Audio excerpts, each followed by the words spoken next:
আমার নাম ডক্টর পৃথ্বীজিৎ মৈত্র। আমি মণিপাল হসপিটাল রাঙাপানির রেডিওথেরাপি ডিপার্টমেন্টের কনসালটেন্ট। আপনারা জানেন আজ এই মাসটা হলো আমাদের ব্রেস্ট ক্যান্সার অ্যাওয়ারনেস মান্থ। তো ব্রেস্ট ক্যান্সার হলো আমাদের ভারতীয় মহিলাদের ক্ষেত্রে সবচেয়ে কমন মহিলাদের ক্যান্সার, এখন নাম্বার 1 মহিলাদের ক্যান্সার। এবং ব্রেস্ট ক্যান্সারের ক্ষেত্রে এমন এক ধরনের ক্যান্সার যে ক্ষেত্রে কিছু কিছু ক্ষেত্রে প্রপার পেশেন্টরা যদি একটু অ্যাওয়্যার থাকে, সাধারণ মানুষ মহিলারা যদি একটু অ্যাওয়্যার থাকে, সেক্ষেত্রে রোগটাকে আমরা অনেক আগে ধরতে পারি। যে কোনো ক্যান্সারের মতোই ব্রেস্ট ক্যান্সারও হলো, আমরা যদি আগে ধরতে পারি সেক্ষেত্রে ক্যান্সারের ট্রিটমেন্ট এবং প্রপার ট্রিটমেন্টে আউটকাম, মানে রোগটা কতটা ফিরে আসার সম্ভাবনা ভবিষ্যতে, তার সম্ভাবনাটাকে অনেকখানি আমরা কমিয়ে দিতে পারি এবং আউটকামটাকে আমরা অনেকটা বাড়াতে পারি, ইমপ্রুভ করতে পারি। একদম ছোট অবস্থায় ধরা গেলে সেক্ষেত্রে পেশেন্ট রোগটা সম্পূর্ণ নির্মূল হয়ে যাওয়াও সম্ভব। যত রোগের স্টেজ বাড়তে থাকে তত রোগের ট্রিটমেন্টের পরও, সম্পূর্ণ ট্রিটমেন্টের পরও রোগ ফিরে আসার সম্ভাবনা বাড়তে থাকে।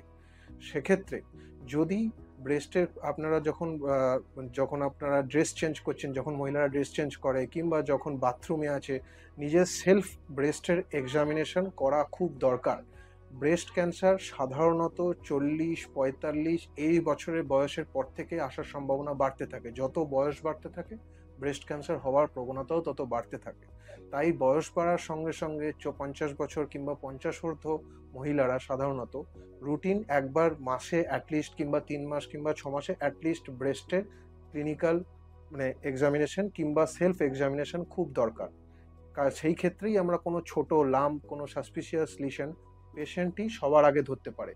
এবং যদি এরকম কিছু থাকে কিংবা ব্রেস্টের কোনো লাম্প আপনি অনুভব করতে পারছেন, কিংবা ব্রেস্টে ব্যথা হচ্ছে, কিংবা এরকম কোথাও থেকে কিছু রক্ত বা কিছু পুঁজ জাতীয় বেরোচ্ছে, কিংবা ব্রেস্টে ঘা আসছে, বা ব্রেস্টের নর্মাল মুভমেন্ট যেটা হয় সেটা স্বাভাবিকের থেকে রেস্ট্রিক্টেড লাগছে, কম লাগছে, যে এক জায়গায় ফিক্সড হয়ে আছে মনে হচ্ছে, বা হাত ফুলছে, কিংবা অ্যাক্সিলা এরকম রিজিয়নে কোনো গ্ল্যান্ড হাতে পাওয়া যাচ্ছে, সে সমস্ত ক্ষেত্রে সার্জারি ডাক্তারবাবু বা অঙ্কোসার্জারি ডাক্তারবাবুর কাছে আগে রিপোর্ট করা খুব দরকার। কারণ রোগটাকে যতটা আগে ধরা সম্ভব তার অপারেশনও ঠিকঠাকভাবে হওয়া সম্ভব, কেমোথেরাপি এবং রেডিওথেরাপি দিয়ে রোগটাকে আটকানো সম্ভব।